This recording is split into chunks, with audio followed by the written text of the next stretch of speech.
Welcome to the Ernie Chambers Show.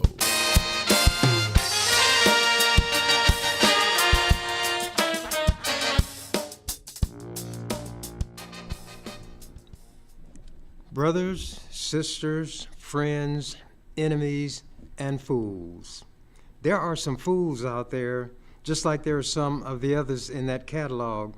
What I'm going to do is go back in history, not far, but just to show that a leopard does not change its spots, that the Jewish state does not change its viciousness, and that history can seem to be cyclical, like a cycle, repeat itself. And when somebody engages in a certain type of conduct or practice a certain activity, it becomes what is called a habit. And Israel has had a habit of attacking its neighbors, not because Israel, the Jewish state, is that powerful, but because they have a big brother who is really a flunky, the United States, which has more kill power than any country on the face of the earth, with the possible exception of Russia, and soon North Korea in certain areas may equal them. But those three countries, either one, two of them, or all of them together, could unleash a firestorm, a nuclear cloud, radioactivity that theoretically could lead to the eradication of human beings. But that is not exactly what I intend to talk about. I want to talk about Israel. When I was younger and went to church, the Jews were considered God's chosen people. That's what I had been told. As I began to read the Bible, read some of the horrible things that the Jews did, how God condemned them, how Jesus condemned them. Jesus even said, "Which of the prophets have you all not persecuted?" But that is not precisely what I'm going to talk about. I wrote articles during the long ago. The ones that I'm going to read from today come from the year 2003. If this is 2024, and I believe that it is, 3 from 24 is 21. This that I'm going to read from was written 21 years ago, and it could have come from yesterday or today's paper. But I'm going to start with an article that appeared in today's paper, the Omaha World Herald. Headline says, "Lawmakers question U.S. support." Austin tells Congress Israel is taking steps to boost aid to Gaza. I had touched on the fact, and national news and local have talked about the fact that there was a food convoy, and one of the groups had their vehicles marked with the emblem on top of the vehicles so they could be seen from the air.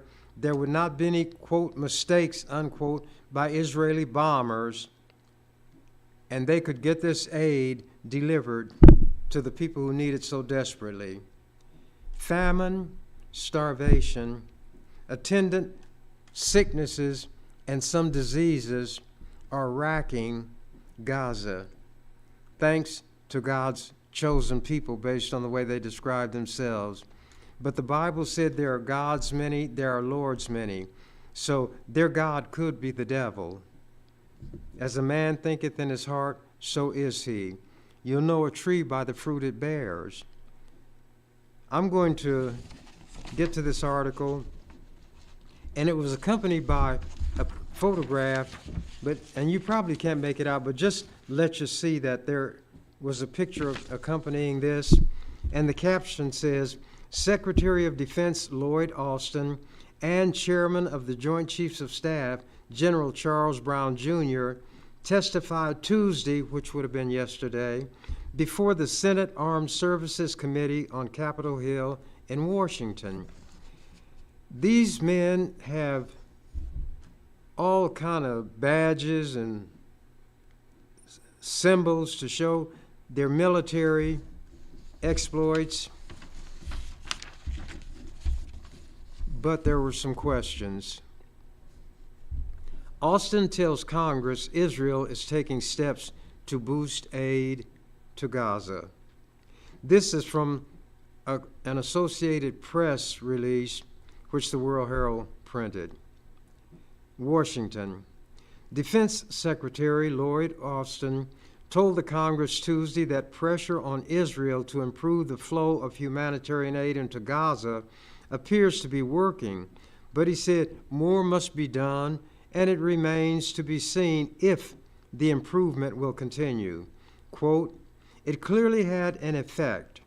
We have seen changes in behavior, and we have seen more humanitarian assistance being pushed into Gaza," unquote, Austin said in a Senate Armed Services Committee hearing. Quote, "Hopefully that trend will continue," unquote. All America has to do is tell Israel what to do, and it will be done. But when you slide away from what you ought to do, the one that you're dealing with will see you as a slip and a slider and will take as much leeway as you give. Continuing, protesters interrupted the session several times by shouting at Austin to stop sending weapons to Israel. Quote, "Stop the genocide," unquote, they said, as they lifted their hands, stained in red, in the air. A number of senators also decried the civilian casualties, saying the administration needs to do more to press Israel to protect the Gaza Strip's population of 2.3 million people. Many are not just hungry. They're facing starvation, and famine is waiting in the wings. Austin said he spoke with his Israeli counterpart, Defense Minister Yoav Gallant, on Monday, and that he repeated U.S. insistence that Israel must move civilians out of combat zones in Gaza and properly care for them. There shouldn't be any combat zones in Gaza. When you have over 3 million people in that small amount of land, there is no way that you can drop 2,000-pound bombs, use artillery, tank fire without killing civilians, because civilians are everywhere. It would be like this represents Gaza, and the people from this area where the attack started continued to move in this direction until they're all clustered down here. And when bombs are dropped and this heavy artillery is used, there is no way that anything can happen other than the killing of large numbers of civilians. The Jews know it, and they intend to do it. That which is foreseeable under the law is intended. Israel intends to kill civilians. Not only did they learn well from the Nazis, they are excelling what the Nazis did. Austin and Joint Chiefs Chairman General Charles Brown Jr. testified on Capitol Hill about the Pentagon's $850 billion budget for 2025. But the hearing offered the first chance for lawmakers on both sides to question the Pentagon's top civilian and military leadership on the administration's Israeli strategy following the Israeli military's deadly strike on World Central Kitchen humanitarian aid workers in Gaza. And they knew what they were doing. There were, I think, about 7 vehicles. They were spaced many yards apart so that it would be clear that this was a convoy. The markings made it clear, even to those in the air, that this was a humanitarian effort. The Jews cannot say that the attacking of that convoy and killing of those people was an accident because of the large amount of space between each vehicle, and each one was struck in succession. This was intentional. It was murder. It violated the laws, the principles of war and international law.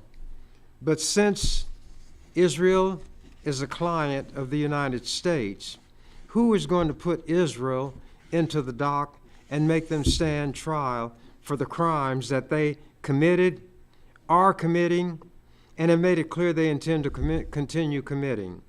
Let what they are doing to these Palestinians be done to them. And they cannot say, the Jews cannot say, Hitler did worse things to them. Not so. Let me find my place.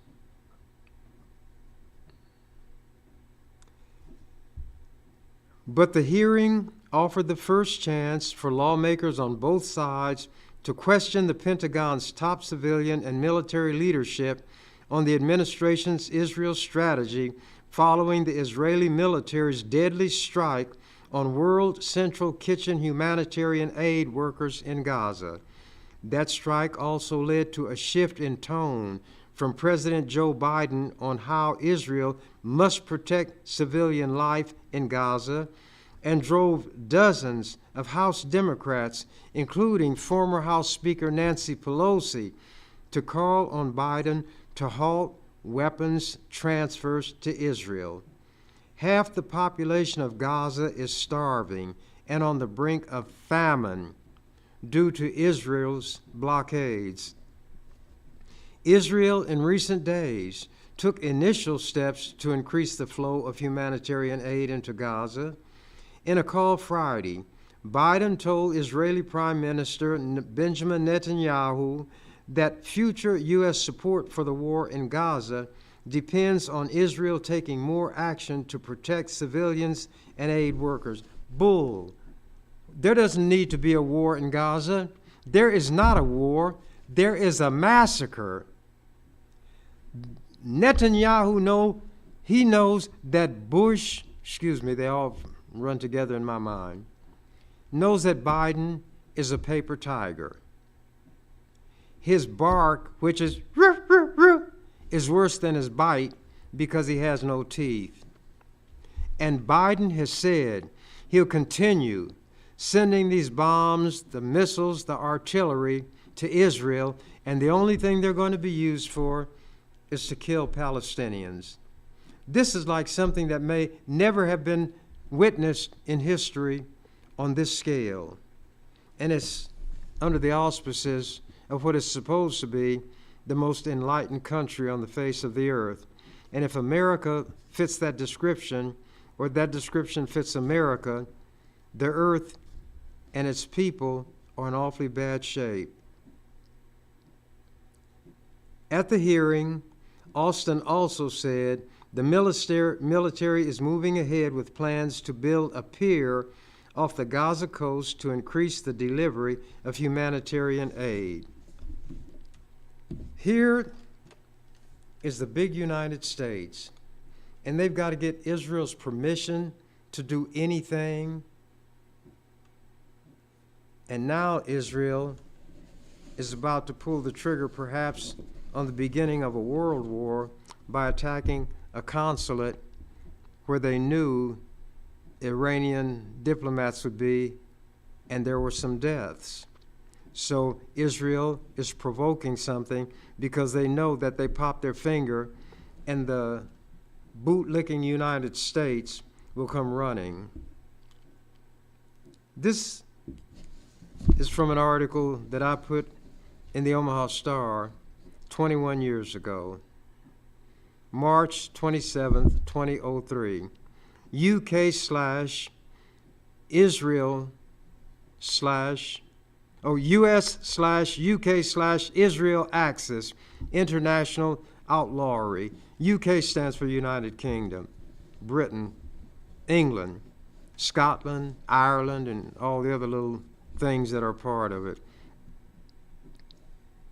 Under Bush unilateralism, the world is less safe, personal security is less, confidence in the future is less. Outlawry is defiance of the law. In this case, the US/UK/Israel axis is in defiance of the UN Charter and international law. By spitting in the face of the international community pursuant to its national security strategy, unilateralism, the United States isolates and brands itself a rogue nation. For example, Defense Secretary Donald Rumsfeld personifies U.S. arrogance and nose-thumbing by insulting France and Germany dismissively as old Europe, for refusing to mindlessly obey U.S. dictates to behave as stupidly as George Bush and the claque of racist white men and Zionist Jews surrounding him. NATO and the UN have been contemptuously dismissed as irrelevant for the same reason. When the UN goes along with U.S. wishes, it is the world's greatest organization whose integrity commands respect. However, when the UN Security Council, mindful of the UN Charter, international law, and the interests of their respective nations, disagrees with the U.S. American officials, angrily then holler, the UN is irrelevant.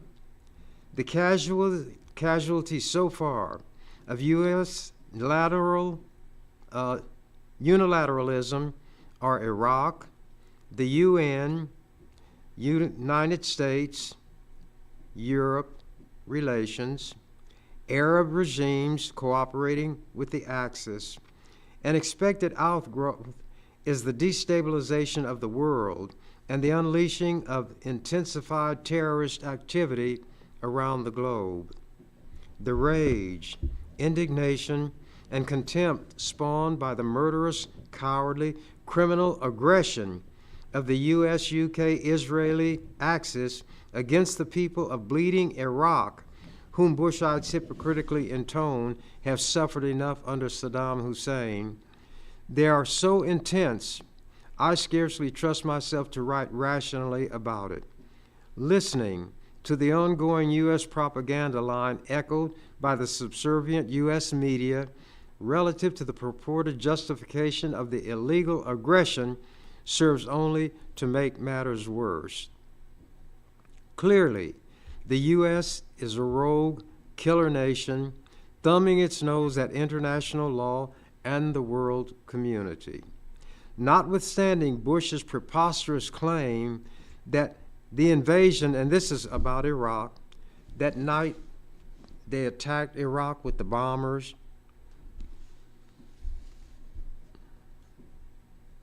Let me find my place. Bush's preposterous claim that the invasion is to, quote, disarm Iraq, free the Iraqi people, and save the world from terrorism, unquote. Liar, liar, pants on fire. First, no weapons of mass destruction, chemical, biological, or nuclear, have been shown to exist, thereby exposing the disarmed sham as a lie. Second, even the CIA has found no evidence that Iraq has been trained, has bred, trained, or exported terrorists. So, the terrorism lie is run to earth. No legitimate U.S. national interests are advanced by the invasion and conquest of Iraq. What then is the driving motivation behind the illegal aggression against Iraq? It is hydra-headed, meaning several heads. Hydra was that kind of monster from Greek mythology. Number one, the Bush family's personal vendetta against Saddam Hussein. He supposedly said somebody ought to kill Bush's father, and that caused the family to hate Saddam Hussein, and for that he and the Iraqi people had to suffer. Two, the lust of Bush's cronies for Iraq's oil. Three, bowing to Israel's demand for a U.S. military foothold in Iraq from which to attack Israel's designated enemies in the Middle East, and 4, unilateral adventurism and imperialistic aggression.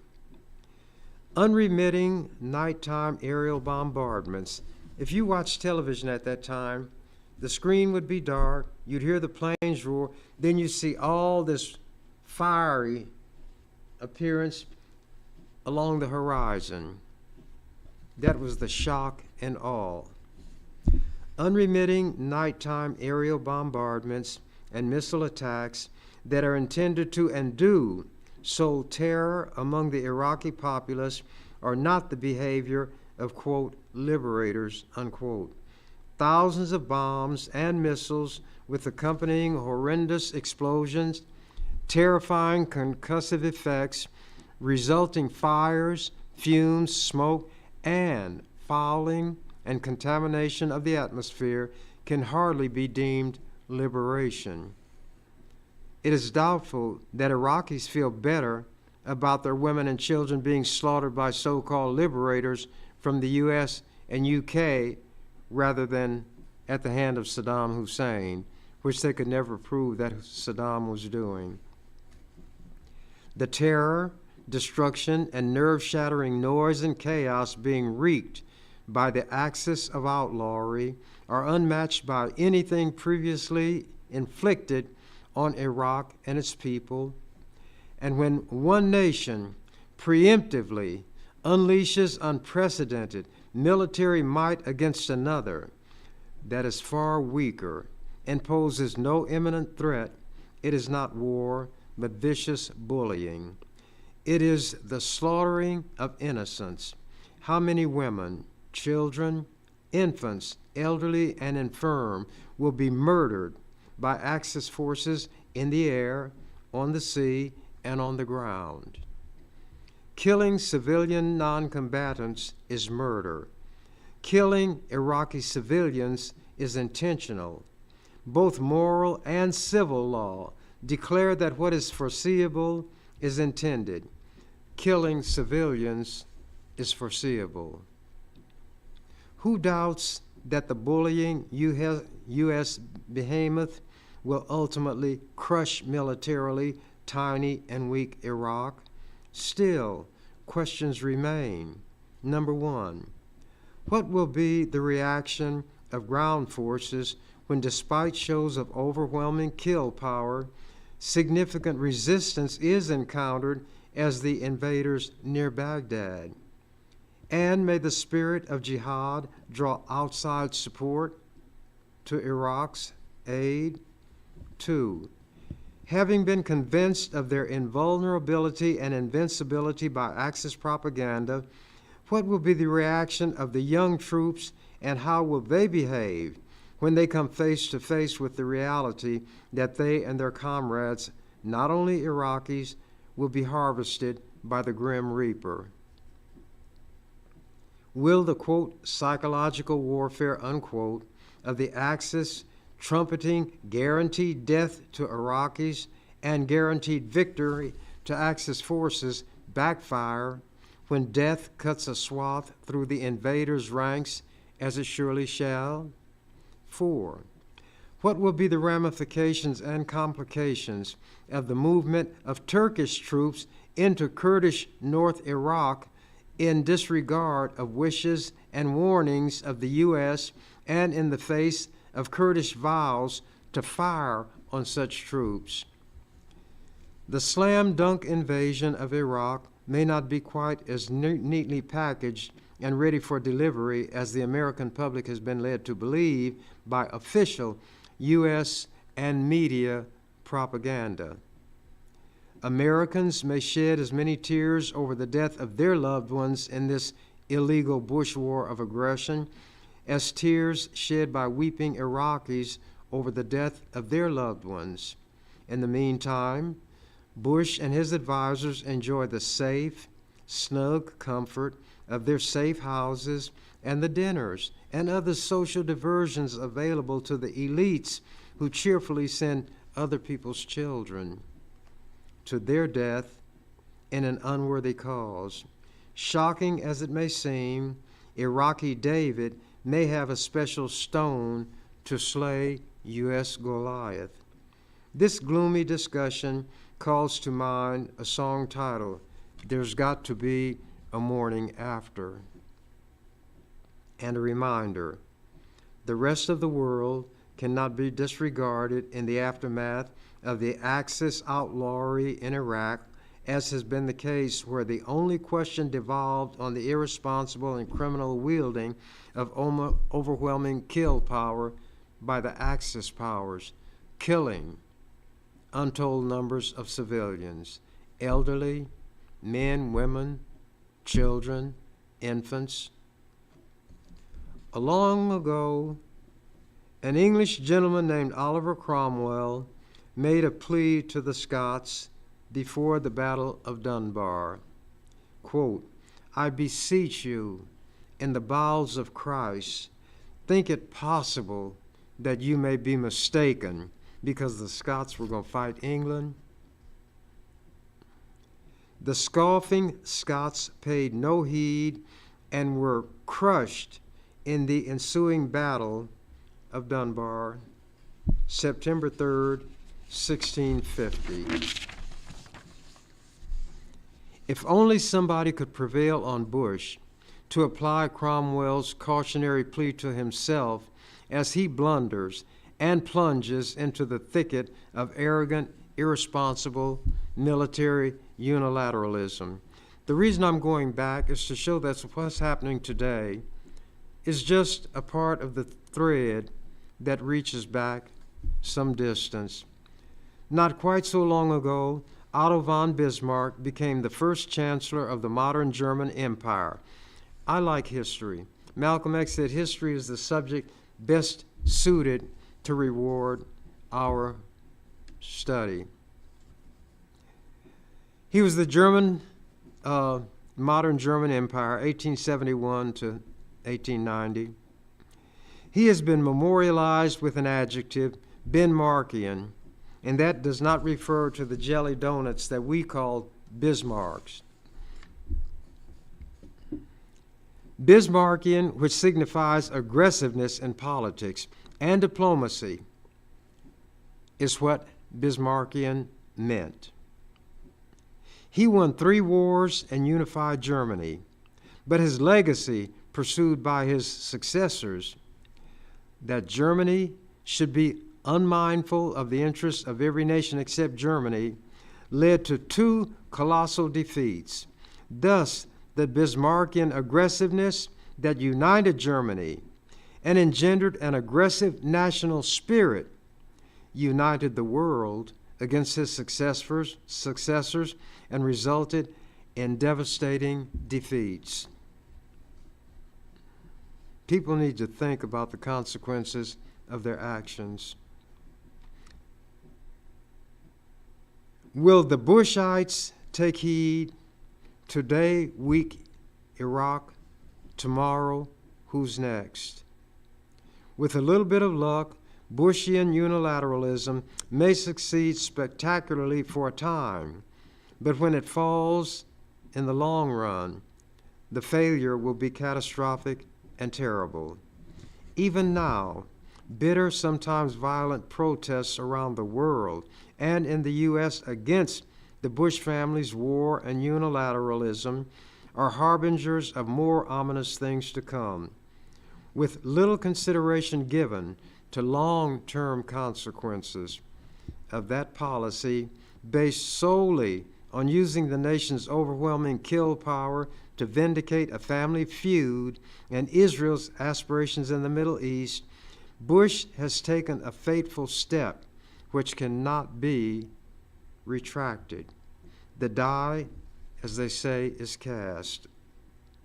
I repeat, Bismarck won 3 wars that unified Germany, but left a legacy of aggression that led to 2 monumental defeats.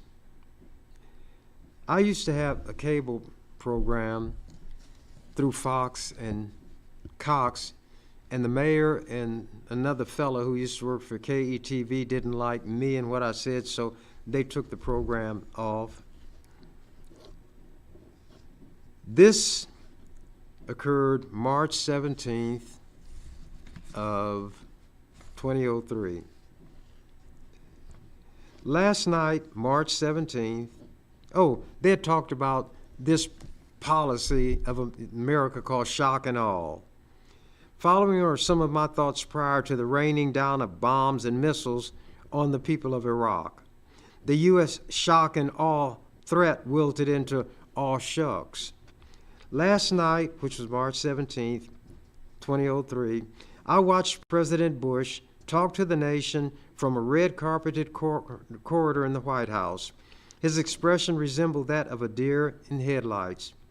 His weasel eyes had a staring, glittering aspect that made him appear to be either on drugs or lost in that fanatical fog of religious zealots. He has said God talks to him and tells him what to do. Such a delusion creates a dangerous, deadly combination when joined to U.S. kill power. Bush billed his speech, quote, the moment of truth. Instead, it was a quarter of an hour of platitudes, mental mush, foolish fanaticism, and nonsense that a speechwriter put together to cast Bush in the role of a messiah, a savior. As I watched that speech, it struck me as the most bizarre public spectacle I ever had witnessed. It was sheer madness. It was more like a parody, a caricature produced by Saturday Night Live than a real president with the power to destabilize the entire world. But there stood old Weasel Eye in the flesh, engaging in a towering bit of nonsense. He fell into the mode of old Western movies. Gunfight at the OK Corral, Gunsmoke, High Noon, John Wayne, Doc Holliday, John Wesley Hardin, Billy the Kid, the Dalton brothers, Jesse James, all rolled into one in his tortured little brain. Narrowing his beady weasel eyes into a hard squint, he peered into the camera and delivered the statement calculated to fix his place in history. Quote, Saddam, get out of town in 48 hours or I'm going to get you. And that goes for your kids too, unquote. This is you all's president. The rest of the world is shaking their head in amazement.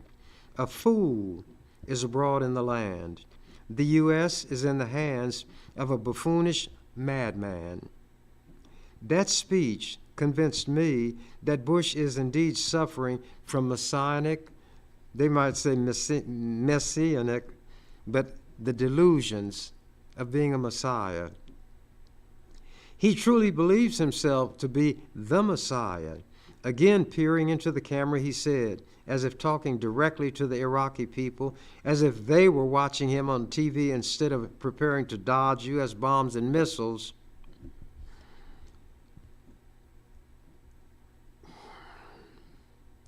your suffering is at an end. Your deliverance is at hand, unquote. So Jesus-like, in the part of his vacant mind that may be operational, he probably saw himself wrapped in a robe like Jesus, wore sporting sandals, and saving the world while bringing death, carnage, and destruction. Messiah Bush will intone, quote, America is here to save you from a tyrant. Be of good cheer. Am I supposed to say I approve of everything America does because I live on the same continent on which they live? Just because they're called Americans, am I supposed to approve of and support everything they do? That is insane. America is the nation of sheep.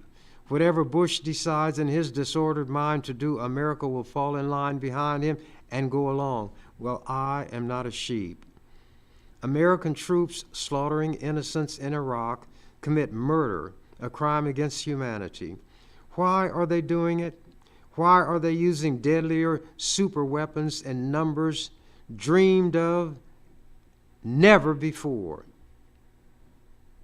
Paraphrasing Defense Secretary Rumsfeld, even though it involves killing civilians, because they are following orders. Yet Bush said in his speech about Iraq soldiers who might employ certain types of lethal weapons against American troops, quote, "We will not accept the excuse that you were following orders," unquote. Quote, "Following orders is justification for whatever depredations American invaders commit against Iraqi civilians, but not for Iraqi soldiers defending against U.S. troops murdering civilians. Move over Nazis." Iraq, victim, U.S. aggressor. Iraq is not wrong in this confrontation, but the U.S. aggressor is. There is no justification for what the U.S. intends to do to Iraq. Iraq is no threat whatsoever to the U.S. Iraq can do nothing to hurt the U.S. Iraq has no means to attack the U.S. and never has expressed the intent to do so anyway. Iraq cannot menace the U.S.'s survival. Under principles of what is called a just war, no basis exists for the U.S. to attack Iraq. An attack is unlawful aggression, pure and simple, in violation of the laws of war. The only reason Bush and his ilk will not be tried as war criminals is because of U.S. kill power. The victor always is the prosecutor and the judge. The vanquished, the ones who lose, always are the ones in the dock standing trial, and ultimately many of them executed by hanging. At some point, the cup of America's wicked oppression will be filled to the brim. When forced to drain it, America will sing a different tune. After September 11th, 2001, the U.S. declared war on terrorism, as they called it, and the whole world was expected to join. Nations throughout the world identified with the U.S., expressed sorrow, and extended condolences. It was an era of good feeling toward the U.S. America was in a position to manifest some statesmanship, some maturity as a nation, and could have unified the world by showing respect and consideration for other nations, and could thereby have provided leadership. America could have enjoyed its most shining hours. But no, prideful, short-sighted, arrogance, and inconsiderateness asserted themselves. The good feeling extended toward America was squandered. It evaporated. Sweetness turned to vinegar. U.S. officials began to insult the countries that were its traditional allies, lecturing them as if they were children. Quote, "If you don't do as we direct, you're on the side of the terrorists," unquote. "If you are not for us, you're against us. If you don't vote for a resolution authorizing force against Iraq, you're voting in favor of Saddam Hussein and his evil." Old Europe scoffed at the adolescent attempt at child psychology. Their stance against America's foolhardiness was not a vote for Saddam. It was a vote against stupidity and unilateralism, against destabilizing and inflaming the Middle East. It was against upsetting the decades of fragile political balance in the world. Predictably, they were branded irrelevant. Will Bush think it possible that he may be mistaken? Let us see what the end shall be. Obviously, I don't like to read, I'd rather talk. But I want to get some things into the record. Israeli tail wags American dog. This was written and published in Omaha Star, July 27, 2006. The destructive, murderous, criminal assault by Israeli military forces against the innocent people of Lebanon, women, children, elderly, and infirm, is wholeheartedly backed and sponsored by the U.S., whose own hands are stained with Iraqi blood. The great Satan as America is known in the Middle East, just expedited a shipment of bombs, missiles, and other high-tech weaponry to its Israeli client for use against Lebanese civilians in a state-executed war of terror and mayhem against civilians. Isn't that what Israel is doing now? War crimes are perpetrated daily by Israelis against virtually unarmed people. The rabid Israeli tail, obviously, is wagging the complicit U.S. dog. And Iran has been handed a blood-drenched demonstration of why it had better develop the means, including nuclear, to defend and protect its people against Israel and its U.S. adventurism.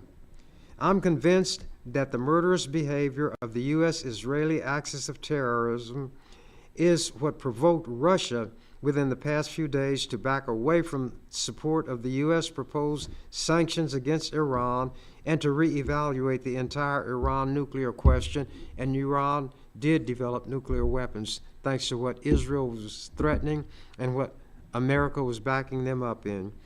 But without reading all of this, because I got a lot, and I'm going to read some later on, my intent was to show, and I had listed concrete examples of things that happened all those years ago being duplicated by the Israelis today. They had different, I was going to say chancellors. Germany has chancellors, and their most notorious regime was that of the Nazis. Israel has had different prime ministers, Sharon and some of the others, and some of them were as vicious in their own way as the Nazis had been toward Jews, Eastern Europeans, gypsies, and Russian prisoners when they were taken captive. And some of the Russian prisoners were shot down in broad daylight in the streets. For some reason, the Israelis really hated them.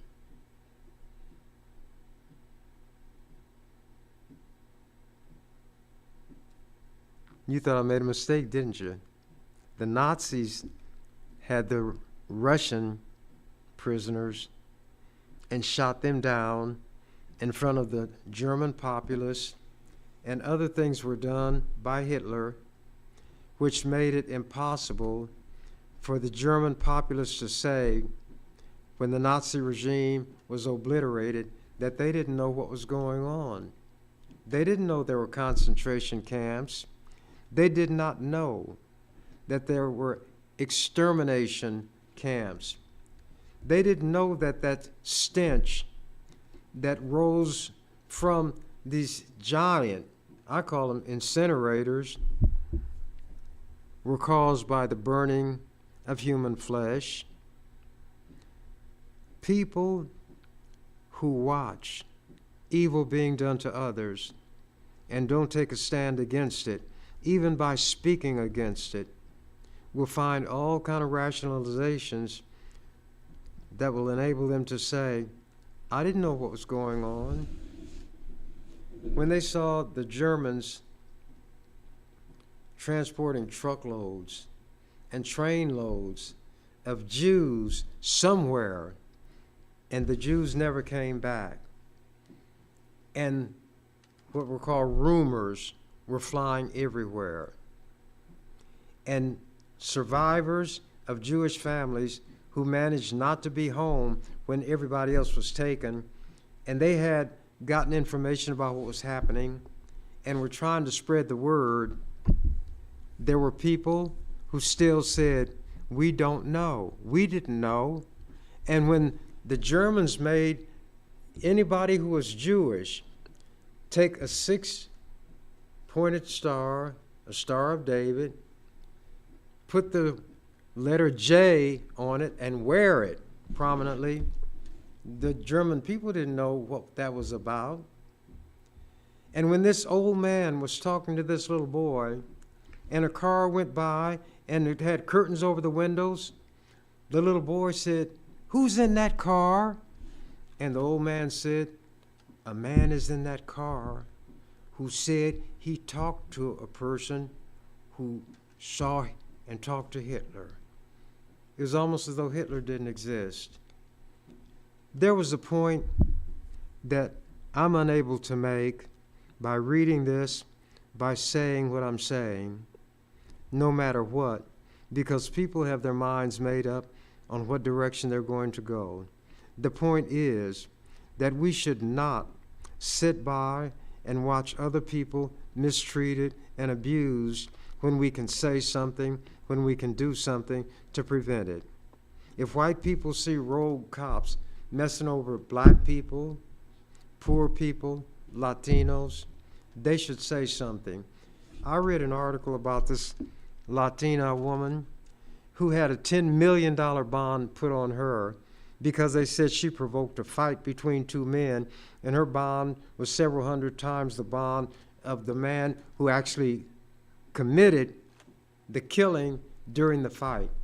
Nobody talked to me about it. Nobody asked me to do anything, but my sense of outrage was such that I filed a complaint against the judge who set that bond, insisted that it be lowered, and they did lower it. Not miraculously. When you're learning something, they say learn the ABCs. I reverse that to the CBAs. If you have an idea that's worthwhile, conceive it, C. Believe it, B. Achieve it. That's CBA rather than ABC. And all things come to an end. And my time here today is coming to an end. I must acknowledge that I did not get into the items I wanted to read.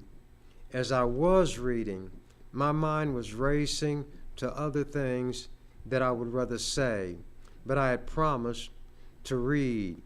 And as Abraham Lincoln said, the promise being made must be kept.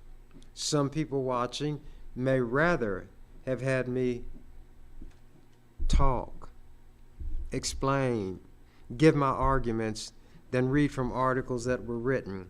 But the purpose of that was to show that what the Jewish state is doing now, they had done decades ago.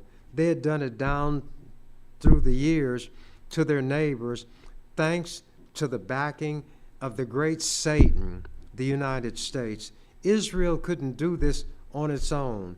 They don't produce bombs. They don't manufacture airplanes or munitions. They get them from America. And everybody sees Joe Biden as a pussyfooting, mealy-mouthed, scaredy cat. He says Israel better not kill these civilians, yet they're going to continue shipping billions of dollars in military aid to Israel.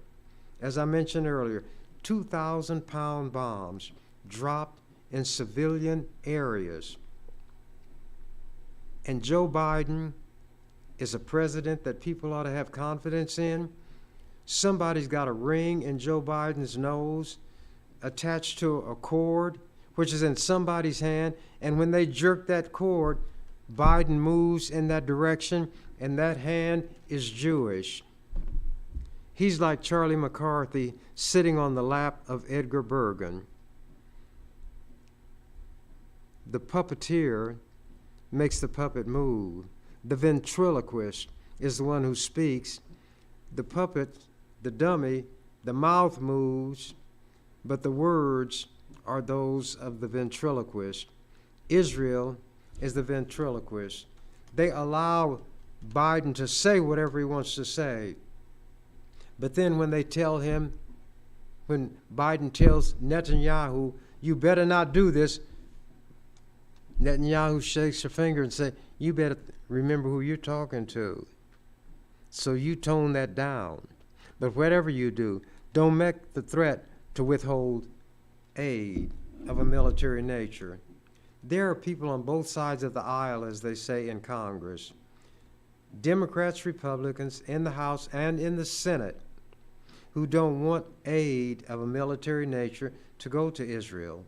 But Biden, being the pussyfooter that he is going to send that aid. If there were elections in Israel right now, I believe Netanyahu would lose. So he doesn't want elections. He is under criminal charges right now in Israel for influence peddling and other misuses of office. This so-called war, which is really a slaughter, is a God-sent, a Jehovah-sent rescue for him. He wants to keep the killing going to divert attention from what he has done. If elections occurred, I say again, he would lose. Israelis are conducting demonstrations. Tens of thousands of people, it looks like, are in the streets. There are Israeli hostages that are claimed to be in the hands of Hamas. The relatives of those people are crying out saying, we want our relatives. Others, we want our friends. Others, we want our countrymen to be released.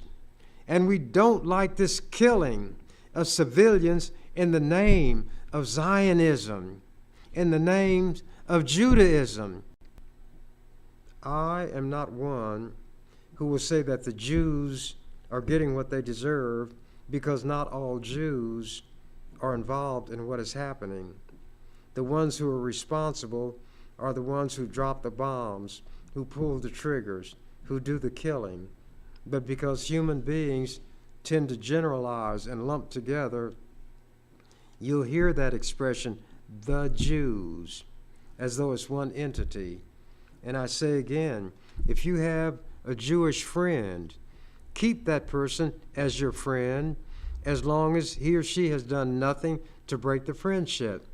But don't fault that person for what's happening at the hands of the Israeli government. That person may be more opposed to it than some people in this country because they know it is a reflection on them and everything they believe in. And they wish that such a thing were not so. I don't know how much time I may have, but I'm going to presume that I've said enough, and a wise man knows when the time has come to maintain silence. So with that, I'll say au revoir. You've been watching The Ernie Chambers Show. If you'd like to leave suggestions, email us at ewcfacts@gmail.com. That's ewcfacts@gmail.com. This is an EWC Communication production.